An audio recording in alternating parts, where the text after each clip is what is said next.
how simple mud stopped a squad of police officers.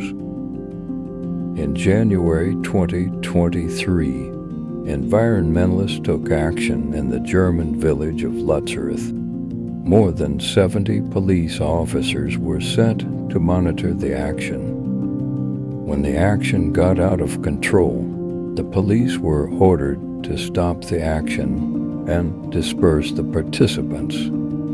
But this was not so easy to do.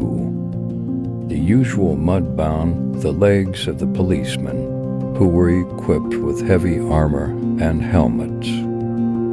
So the police were powerless against the ordinary mud.